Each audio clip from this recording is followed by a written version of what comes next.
Welcome to The Collective, where every conversation ignites a new perspective. Join us as we delve into the journeys of remarkable individuals, explore the art of growth, resilience, and the power of a shared mission as we strive to be better together. Hey everybody, welcome back to The Gold Mine. We have another fantastic show for you planned out today. We got Nate joining us here, and I am excited. Now, while I'm excited, you should be too. Like the show, subscribe to the channel, hit the notification bell, do all that good stuff. Get your emails when we go live, which is, of course, Wednesdays for The Gold Mine, Fridays for The Collective. If you have not already, make sure you are signed up for the newsletter. It goes out every weekend, the reinforcement loop. That way you get your little bits of what we talked about on the podcast, as well as some brain candy to chew on for later, and keeps you in the loop. So make sure you're signed up for that one. Now, if you have any thoughts, questions, comments, anything at all, put them up in the comment section, and we can hit those throughout the show. Other than that, let's dive right in. Nate, why don't you give us a quick 10 to 15 seconds? Who are you, where you come from, all that good stuff, and we can jump into it.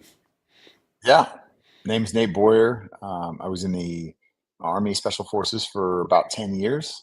Last 4 of that being in the National Guard while I was back in college, or as you say, university, at the University of Texas, playing football, and then briefly with the Seattle Seahawks after that.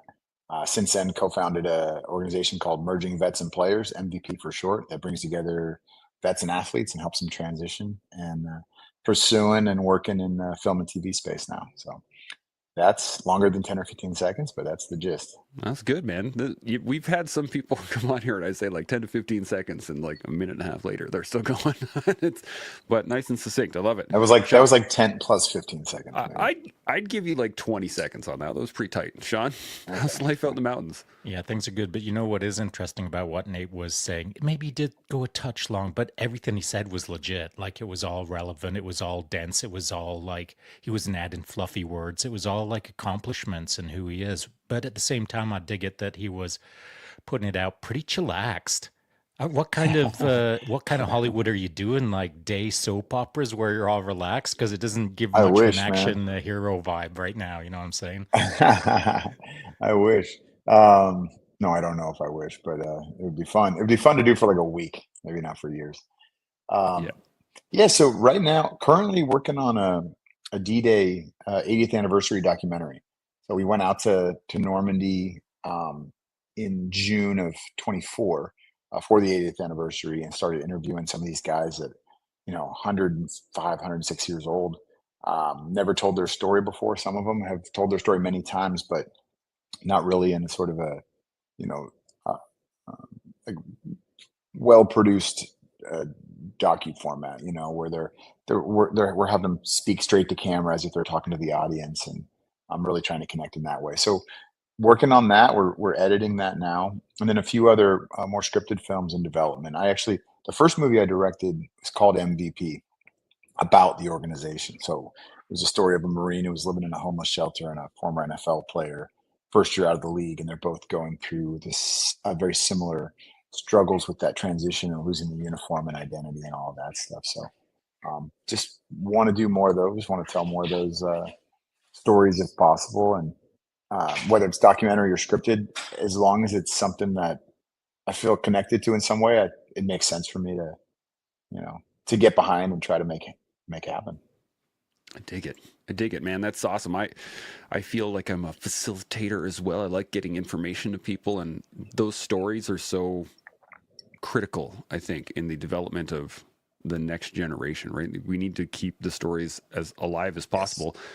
I've been listening to a book, The Children of Ash and Elm, that's talking about all about the Vikings and how they came about, and there's just not a lot of information, just because it's lost to time, and that's a critical piece of this. And you mentioned a number of things, but the one I want to jump on right away is the theme of the show, letting go, right? When you step out of the uniform, when you step out of the league, I imagine you step into any new portion of life, you have to let go of the last one a little bit. So I want to get your first thoughts on that, just in general, on letting go and what you've noticed through your work.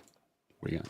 Yeah, no, that's definitely can be a complicated one, because I think it's important if you've done something you're proud of and been a part of an organization or a community that is a good thing, right? Like, I think generally, by and large, serving in the military, being a part of that organization is a good thing. I think playing sports and being part of, whether it was a championship team or you never won a game, being part of something where um, you were out there giving your all and making sacrifices to get better and doing these things. I think that's generally a net good thing as well.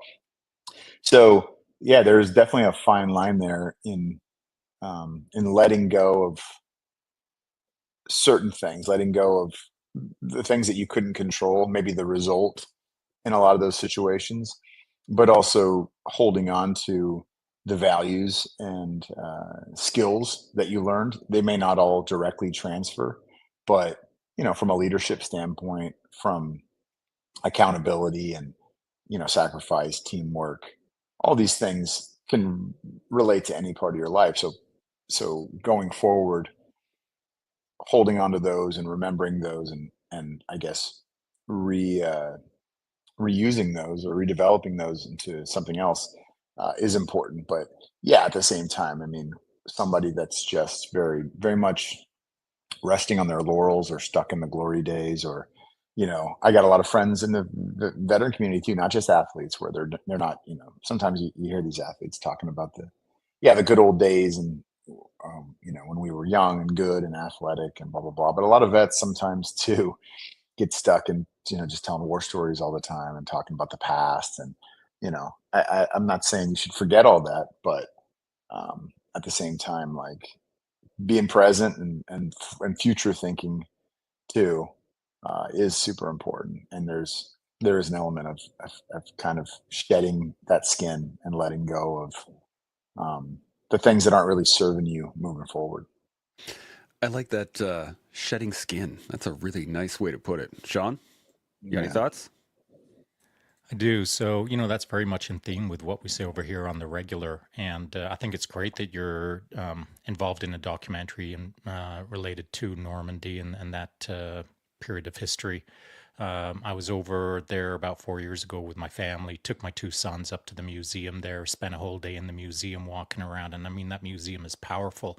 And what is interesting about that museum is it's so well designed, so well developed, so good at telling a story that the museum is the storyteller. You don't have to be a good reader. You don't have to be a good, you don't have to pay that much attention to get a lot of information from that museum. But what is also interesting is, and you would know this, Nate, having been there, speaking with some of the um, older veterans that are coming up in the last phases of their life, in order to fully understand what they're saying and as you're talking to them, it helps to have a sense of experience or a sense of background that you can have that commonality, being a soldier as an example. So, we do leave things behind when we transition out of the military. But Nate, you hung on to a bunch of things that are going to serve you well as you work on this documentary, because you can use those past skills to connect with those individuals who sometimes are desperate to tell their story, but they have struggled in the past because they can't translate it to the person in front of them who has got no service experience. So we do give up things as we transition out, but we're supposed to hang on to things that facilitate our future, as you said. Hmm. Yeah. No, I mean, it's yeah, just like you touched on there, like whether it's the D-Day stories or just other stories of the past. Like, we definitely need to carry those forward. And that, even with this documentary, there was a lot, and there is a lot of younger voices, like interviewing and spending time with people that were the same age of those men when they landed on the beaches or jumped in, um, and hearing their, not only like their perspective on today, but the reverence they have for those people, um, but also an understanding that, and a lot of the vets, the older vets, focus on this too, like, to not dwell too much. You know what I mean? There's a reason a lot of those guys have lived so long, because I think they don't do that. I think that they are relatively optimistic. They like to try to figure out what are problems we can solve today. You know, um, how can we continue to improve and get better? Like I don't want what we fought for to be in vain. So, you know, what can we do about that now?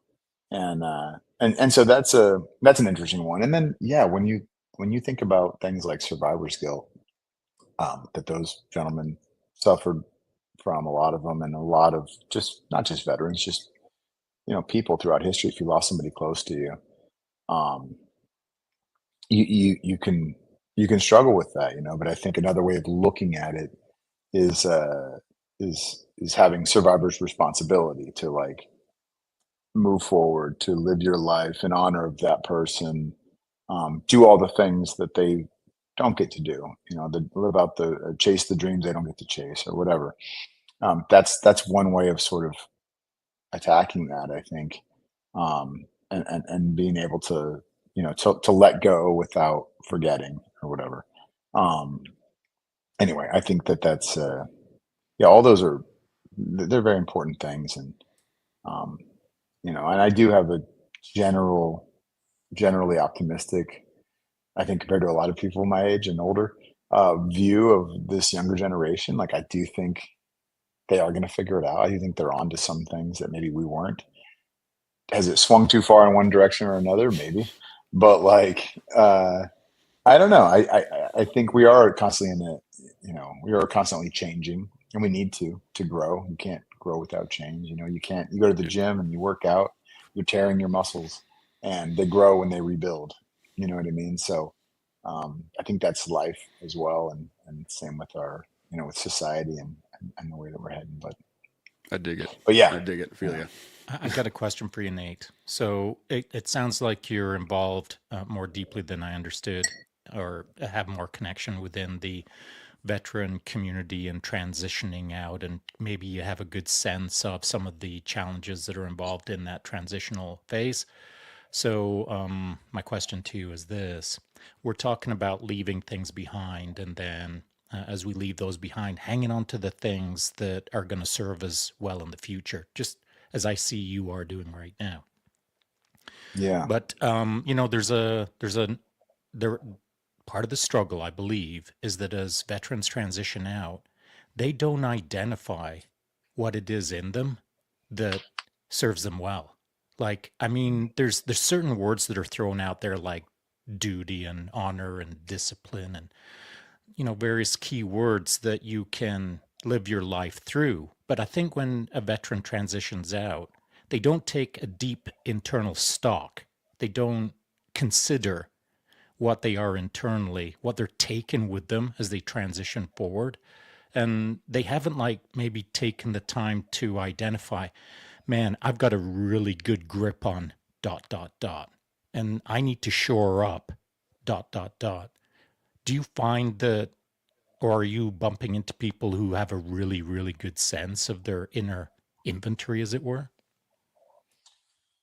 Yeah, I think it's across the board. I mean, there's certainly some people, and I feel like a lot of them maybe had another passion or have another passion or something they're interested in, um, that they can't wait to go pursue once they get out, and so that helps with the transition. I had football, you know, initially, and there's other people that have other things, and then there's sometimes like, and those people can be, that could be a very young private who's not maybe the most experienced soldier in the world, and then you can have an officer who's been in 30 plus years who you'd think would transition just fine because they have all these opportunities and whatnot, but they struggle because they don't really know what they like. They don't know what they're into. They don't know what they're actually passionate about. So nothing that they do outside of the uniform um, uh, resonates with them. Nothing like nothing compares to the past, and that's tough because then you get stuck in the past. So yeah, I think that's a big one. That's a big one. It's like, and I don't know, there's not an easy answer on how to like, present that stuff to people.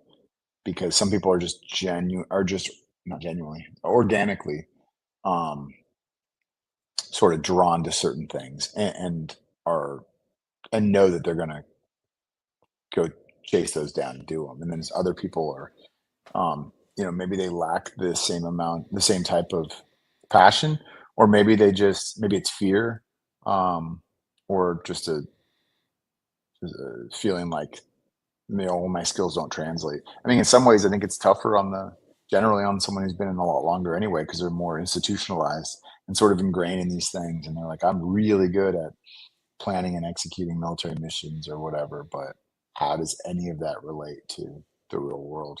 I think it does quite a bit, but it doesn't seem that way because it's not war, Well, it's not one to one. I think I notice this a lot in the veteran community as well, is that because it's not exactly the same, like they can't predictably say A plus B equals C, that it becomes impossible at that point. And I wrote down something clicked in my head, Sean, when you were talking, was this: what it feels like is learning how to pack your ruck. Like as a simple, very basic understanding is that first when you first learn how to move weight, you learn how to put weight close to your body. And so you were talking about having, what to leave behind and what to take from the military, from previous uniform, from a job, from a time period of your life, whatever it is. I think it's similar to learning how to pack your ruck. The things that you really care about, you got to keep them close to you and you got to kind of hold on to them. But then there's going to be superfluous stuff that just, I don't need to bring this with me. I don't need that. This is going to suck later if I don't have this, et cetera, and learning how to build up that pack that you can then carry for distance. What do you guys think? I just had that little thing click in my head. Sean, what do you think? Well, a couple of things come to mind. First one is packing a ruck really depends on what you're hoping to achieve. And so, like, there's a pile of scenarios that enter my mind.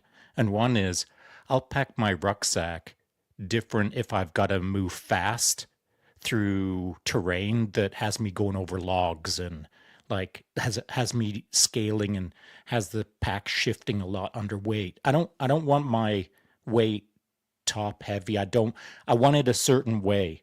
And that certain way is going to be different than if I'm going to be going like multi days with a steady pace and super redonk weight, like bonkers weight. Like that's a different pack. And so it's not just the pack itself that's different, it's how I pack it is different. So I'll use the loose term, the mission will dictate. But beyond that, your phase of life requires a different pack. So Nate looks to be about in his 40s and I'm in my 60s. And so hopefully his pack is way bigger than mine. Like he's volunteering to carry my food. Come on, obviously I'm an old dude. And so in my phase of life, my pack needs to be lighter. It needs to be more dynamically capable. Whereas when I was younger, it could be redonkulously big and unwieldy, and I could still get the job done.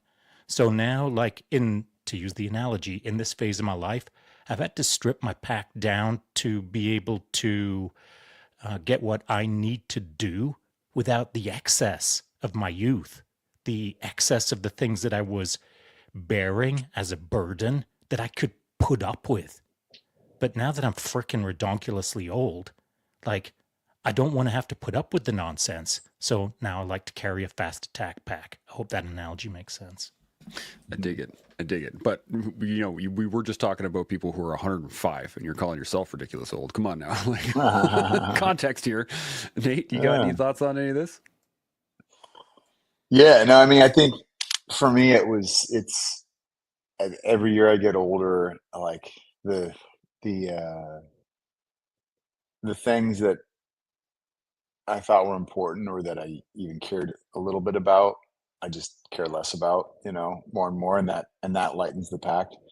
Um, to make an analogy from going out on a mission, back in the day, it was like, oh, well, I don't need this. I know I'm not going to use it, but like, you never know. Like, what if? So let's put that in there. Let's put this on there. and then you're just lugging around a bunch of stuff that you're not even using.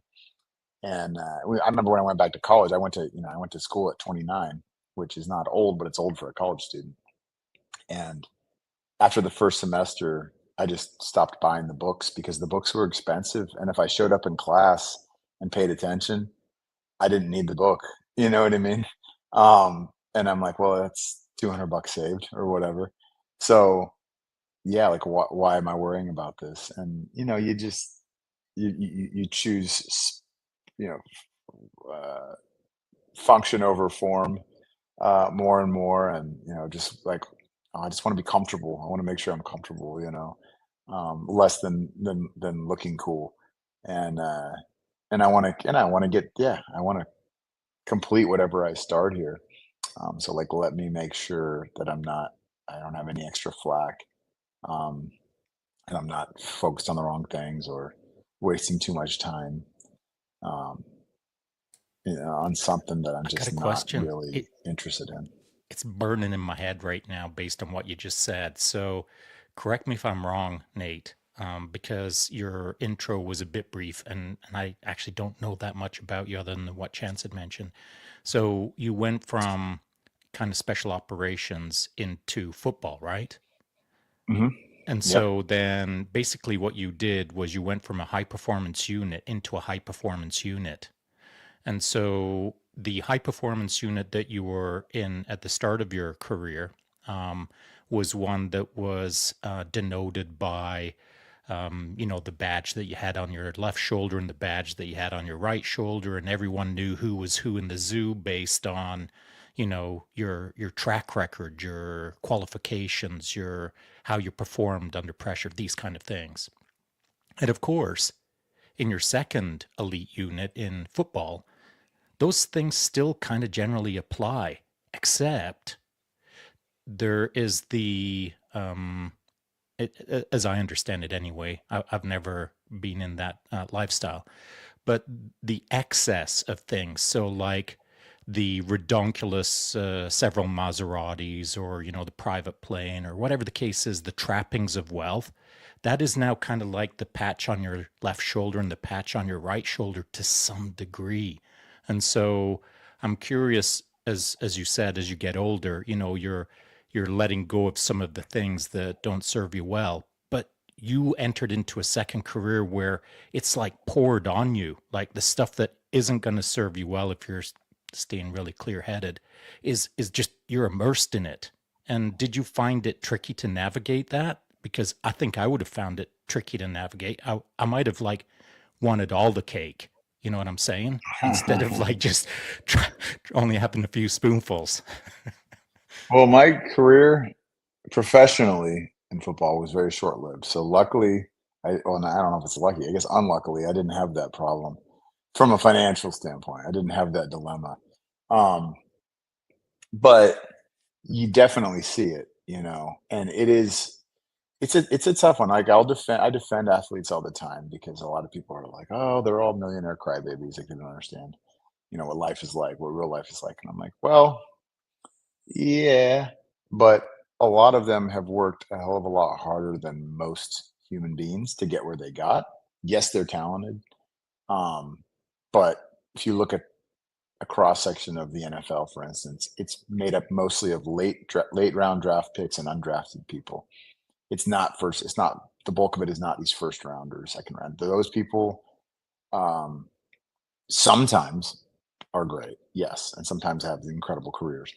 But a lot of those people fall short of those expectations, end up either quitting or something happens, or they're make bad decisions, and then when it comes to the money, I mean, there's people that have been a lot of people who have made a lot of money or were paid a lot of money, um, that either squandered it, or you look at also the younger players who are not given big contracts. Like, the league minimum is still a great amount of money. It's like $700,000 a year. It's not nothing. Cut that in half, that goes to taxes. And now you've got, say, $350,000, and you're in this locker room with people that make 10, some 100, somebody might make 100 times what you make. And you see the way they're living, and you're going to the same dinners and doing these things, and you're trying to live at that same pace because you're 22, 23 years old and you're not thinking about it otherwise, and like it's gone quick. You know what I mean? That is like a common story, and a lot of these people didn't grow up with financial literacy in the family, and or maybe good leadership in that way. They might have good coaches on the football field. They might have great parents, and I'm not taking away from that, but it's just a lot of their situations, their upbringings, they're not exposed to some of these other things, and that's not everybody. Again, that's definitely not everybody, but you do see that quite common and quite often, and it's because they spent all their time working so hard to get out of the situation they were maybe born into in the neighborhood they grew up in, and they made it and they did it, and it's amazing. But with that, like they're just not exposed to this other side of things, and then it ends in an instant. You tear your ACL and you're never the same. You can't get back on the field or whatever it is, or you just get cut. Like it just happens. You get released because there's a new guy that's younger that is a little less expensive that can do the same job you can do. Got to pay him instead. I So have an interesting and then question on it's just this. like overnight. It's over, and you're not ready. You're not prepared for the next thing. And you haven't. A lot of them haven't saved and aren't set. So with the organization that you're working with, getting vets and athletes together to kind of Yeah. discuss these things, what kind of corollaries have you guys found between when, because it sounds almost exactly the same, almost word for word. You get somebody that gets injured overseas, or gets injured in a training accident, or loses a limb, and all of a sudden, like, life's over now. We're like, or that life is over, I should say. Not life is over, but that one is now Yeah. Right. shift dramatically, right? So, what kind of correlations have you seen come out of the program from mixing the two styles?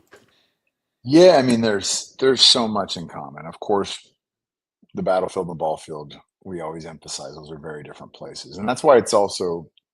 I think it's good for people to watch the movie because if you watch the MVP movie in an hour and 45 minutes, you pretty much understand, if you're not aware of the other experience or either of those experiences, how similar they actually are, how many things they do have in common.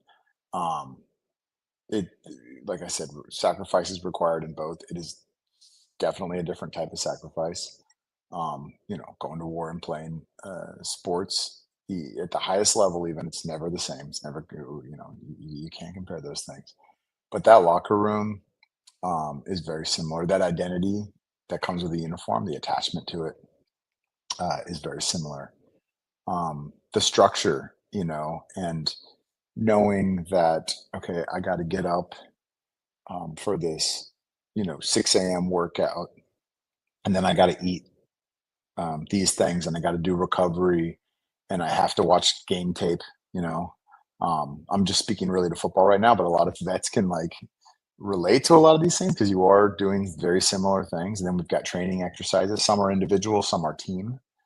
Um, and then all of these things so that I don't let my buddy down, so I don't let the team down, so I don't, um, so that I can make mission essentially. You know what I mean? So that I can win.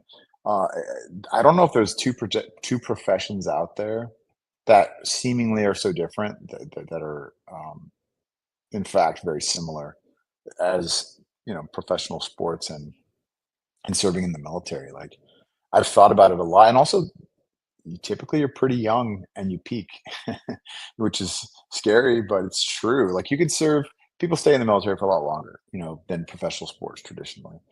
But you're typically not doing the thing that you signed up to do anymore, or you're no longer kicking the door down and, going after the high value targets and doing all the fun stuff, jumping out of planes and this and that. That sort of slows down, and um you transition into more of a coaching or administrative role, or operations. You're in the front office now versus being on the field. So like there's just it's crazy to see that connection, and the way that when you get those groups of people together, they do gravitate towards each other. They love to pick each other's brain, ask questions. They're very curious about the other experience. There's a mutual respect, the kind of heroes to each other in a lot of ways. Growing up, for me, athletes were my heroes.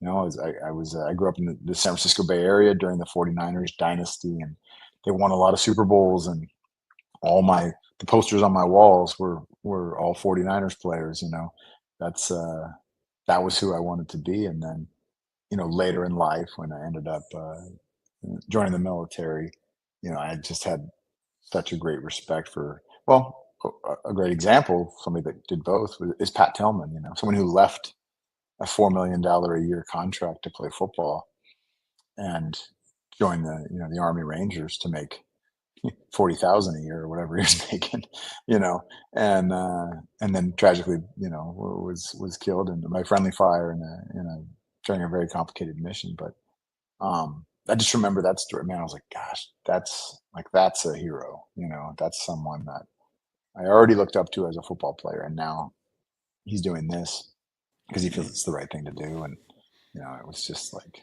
there's a lot of that sort of mutual respect between the two groups. I like that. I got something. I got another question here, but Sean, do you want to jump in on any of this? Any thoughts before I jump over? Yeah, just a couple of thoughts, and I have very similar thoughts to what Nate has just relayed. And Nate, you wouldn't be familiar, but when I left special operations, I then continued into some other careers. But one of my interests became ultra endurance mountain bike racing. So I hopped into 24-hour solos. And so I've done 30 of those 24-hour solos now, and I was a world champion at one time. And so I understand the relationship between high performance in the military and high performance in athletics. And I also understand the relationship between kind of like special operations and like 24-hour solo mountain bike racers, you know, like you're out there by yourself, you know, self-supported, all of that good stuff. And it's just you and the void, as it were. And so I love that. I love that aspect of that particular sport. It really spoke to me. And, you know, I raced for about 15 years. And so it taught me a lot. And it taught me the strong correlation between military and high performance athletics, because as part of that, I also coached athletes around the world for about 15 years. And in every athlete that I coached, predominantly ultra endurance racers, anyone who was striving, anyone who had a curious mind, anyone who was seeking more for themselves, you could find it in that sport. And it was then for the individual to see what they were capable of in life. And so, you know, if someone didn't get the opportunity to serve in the military for whatever reason, you know, just the timing wasn't right or whatever the case is, you can kind of like learn how to serve in athletics, because you kind of come up through basic training, you learn how to play the game, you start performing, start getting some results, your outcomes start looking good, and then all of a sudden you're into mentorship and leadership. And so I do see a lot of correlation between the two. But to make an exclamation mark on your point, as I was racing one day, I torched my knee doing BJJ, and so I had to stop racing. And so that was hard. Like leaving special operations was hard because you leave your identity behind, and that's a whole different, you know, ball of wax, as we all know. But then when I torched my knee, as you know, I had a name. I was recognized. I was a guy that, you know, had an identity again. And so, bam, that went. And so, like, I've had to go through that iteration more than twice. And it teaches you a lot about what's important in life. It teaches you a lot about yourself, and it teaches you a lot about what the next phase should be rather than what you thought it was going to be. Yeah, absolutely. I actually ran Leadville 100 a couple of years ago, and I have a good friend of mine who just I think a year before that or something had done the mountain bike, the 100 MB out in Leadville. But yeah, no, that's awesome. I mean, I love endurance racing. I think it's super interesting. The places the mind and body can go when pushed. But yeah, it's like another transition when you got to kind of take a step away from that. Because I don't know if I'm ever going to do that again either. Like my body's starting to disagree with some of those decisions. where it used to never. But yeah, it is a similar mindset in a lot of ways.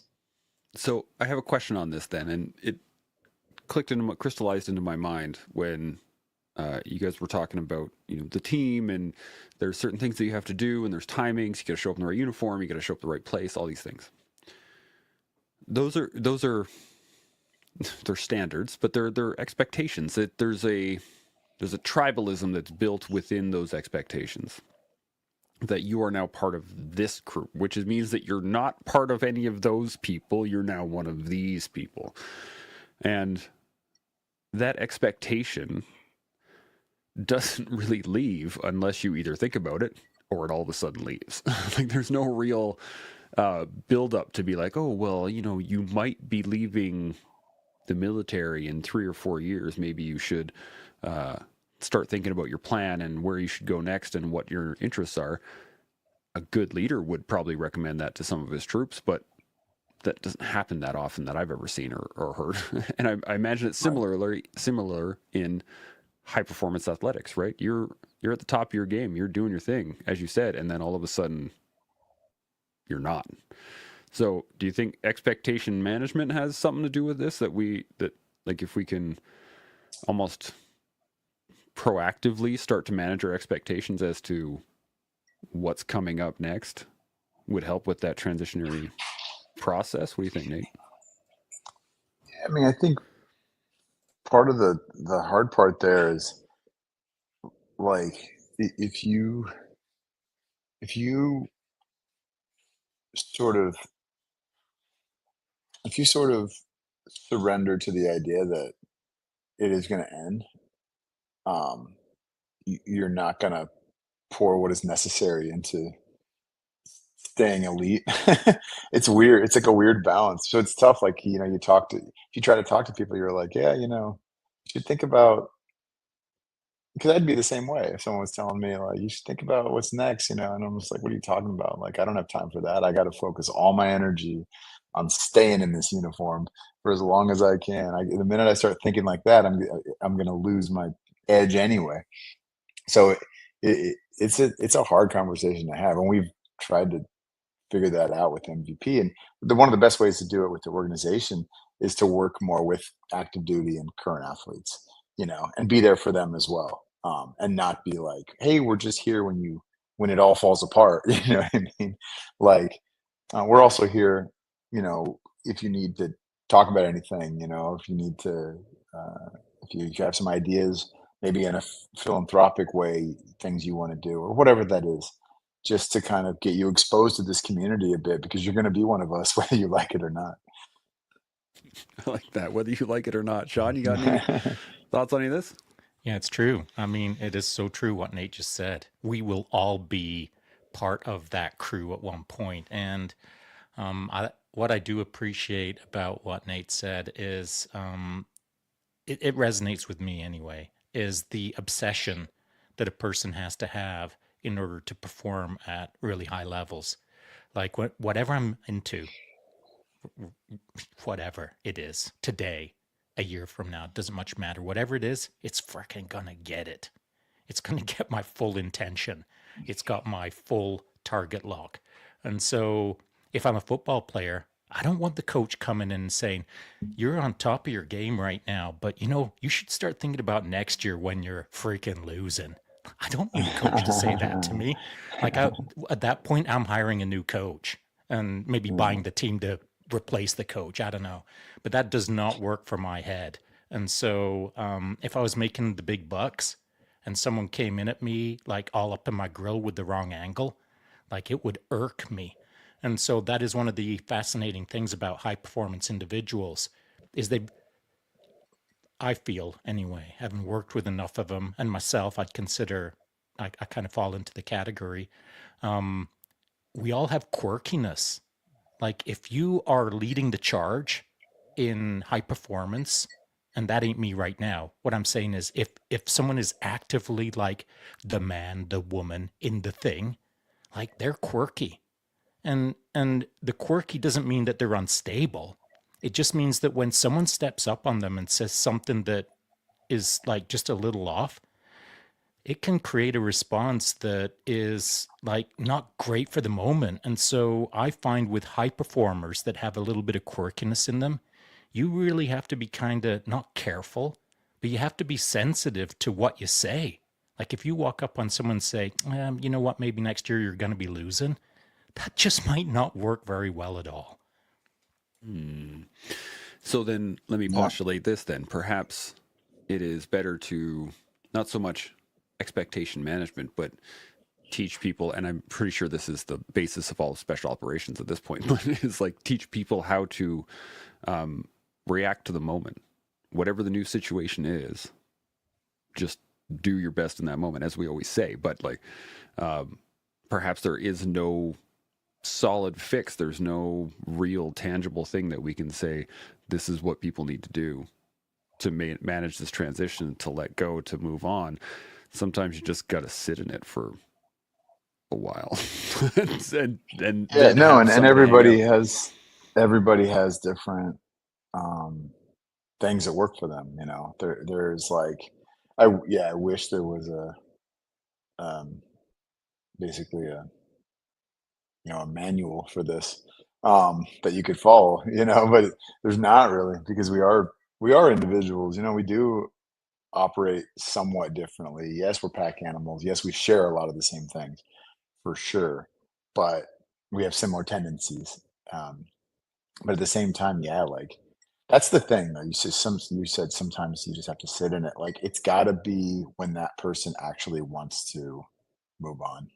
You know, you can encourage and urge all you want, but until they're ready to do it, and that goes for anybody that, whether they're an addict, the addict has to want to get better and want to clean up, or everything you're doing is in futility. I mean, it's there, it's available, but if they don't want to do it, they're not going to do it, and it's very much the same with transitioning, um, which can be tough and frustrating, when it's someone that you care about, or personally, and you feel like if they would just take that step and go. Yeah, you keep saying you want to climb that mountain, but like you've never driven to the bottom of it to even get out of the car and take that first step, and it's like it's that easy is what it feels like to you, but to them they don't see it that way because they're not ready to take matters into their own hands. And I think that's definitely the one thing that we all do share with that is it's like it's got to come from that person. They've got to be ready to take that step, and sometimes that takes a very long time. It does, but whenever we're trying to help some, and we all try to help, and even though we know sometimes we're not supposed to be helping, we'll still try and help. And to the detriment of the situation, we'll still try and help. But along the way, even though we might fail to be helpful, we're actually getting better at figuring it out. So every time it doesn't work is a time that it'll work for someone in the future. And so I look at these moments as like it can be frustrating and disappointing and like heartbreaking sometimes that you can't be as helpful for that person as they need maybe. But again, you just got to we all have to keep trying in order to learn how to do it better for the next person. I dig it. I dig it. Now I know Nate has a hard timing, so we're gonna wrap it up here. I think this is a great conversation. So Nate, thank you very much. Great job Of on course, your thank you initial guys. foray into this. We're gonna get you back at another point here. Sean, thank you again. This is awesome. I want to get any final thoughts, anything still bubbling in the back of your brain on letting go or anything that we talked about so far. Nate, what do you think? Oh man, yeah, I just think, look, I guess we kind of ended with that a bit, but it is up to the individual, and that goes for letting go too. Like, people have got to they've got to want to move forward. They've got to want um, to not. I think a lot of times in society, people are looking for something to blame for why they feel the way they feel, or why things aren't maybe working out, and that goes hand in hand with not letting go. You know what I mean? With holding on to something that you probably don't have control over, and that's not going to certainly not going to serve you in any way, finding someone to blame for your problems or for why you're in the situation you're in. But it's a common theme, and veterans struggle with that just as much as anybody else, um, and it's tough. It's I'm not a fan of that. I'm not a fan of that. I'm not a fan of the veteran entitlement piece, because that's the thing too. Look, I think we're entitled to benefits that we earned, sure. But at the end of the day, like, we got to start in the mailroom too when we're starting over. And I think that's another thing that scares some of these guys. It could certainly scare me. I could see that being a thing where it's like, well, wait a minute, I did this for. I mean, I did it for 10. There's people that have done it for 40. And now I got to start all over at the bottom. But what they're not thinking about is that that doesn't mean it's going to take you just as long as the typical person fresh out of college that's starting at the bottom. It may not take very long at all, actually, because of your ability to work through things, and also the resume you have built. People do recognize that still. Just, you know, don't throw it in their face. Let them kind of come to you. Just, be the person you were trained to be, and you've learned how to be, and just continue to problem solve and work through things and show up every day. And like Sean said, like, you're going to get my all, no matter what it is. If I make a decision to do something, I'm either going to not do it at all, or I'm going to do it all the way. And people recognize that. So I think that those things that's what you can focus on versus, focusing on holding on to those things that just don't serve you, or expecting, someone to come just bail you out. There's a great quote, by one of the Duplass brothers, or filmmaking brothers. And it was at a film festival he was at, and he was speaking to a bunch of young filmmakers who probably all had really interesting scripts and stories and ideas, and they're waiting for, you know someone to show up with $1 million so they can make their movie or whatever. And his quote was just like, just so you know, the cavalry is not coming. Like, nobody's coming to save you. It's not happening. Like, you have to just go make it yourself. You got to think, yes, maybe you've got this big idea, but if right now you're not executing the small ideas and making things and working towards it, like, that day will never come. You know what I mean? And even when you do that, it probably will never come. So you can either wait for that forever, and not let go to that idea that you've got the best story in the world to tell, and someone needs to come tell it for you or help you tell it. Or you can just, work towards, getting to that point, and making what you can make now, and being the best, filer in the mailroom that they've ever seen, or whatever. But That's what anyway. gets you the promotion right there, right? If you're Exactly. the best in the file in the mailroom that anybody's ever seen, you're going to get promoted out of the mailroom pretty freaking Exactly. fast. I love it. Sean, any final thoughts? Yeah, a couple of things. So if you are in the mailroom, you've actually got two jobs. One is to like be the best mail filer in the world, but the other thing is to pay attention. Pay attention to what's going on because you're actually in the hub, the communication hub of the business at that point.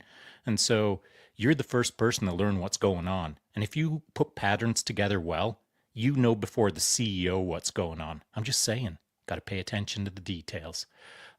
So the other thing that I was thinking as Nate was relaying that story about, the movie director and everyone's hanging around with their scripts, it felt like it was a lost opportunity. Like he only had half of a statement there because I feel the statement should have been this: "Hey, guess what, fellas? The cavalry isn't coming to save you with your scripts for your scripts. However, you can go on down to the horse stalls and start mucking them out and see if you can get the cavalry prepared." And that's really what life is, man. No one's going to hand it to you on a silver platter. Like the cavalry just ain't showing up. But what you can do is grab a shovel and start moving the horse manure until like you do a good enough job that someone pays attention and maybe takes you under their wing for a year or 10. And then maybe it'll all pan out. But this is a journey that you got to earn, not be given. It's funny. There's a little thing that clicked in my head here, and I'm going to use it as my final thought. But the cavalry does eventually show up, and it happens in the movies all the time. When does the cavalry show up? Once you're done. once you've already done the thing, then the cavalry shows up. Then everybody comes in and is like, "Hey, we're here to help," and you're like, "Yeah, but I'm already done." So, yeah, get to work, get her done, and as we all continue to learn, build, and grow, we'll see y'all next week. Chimo.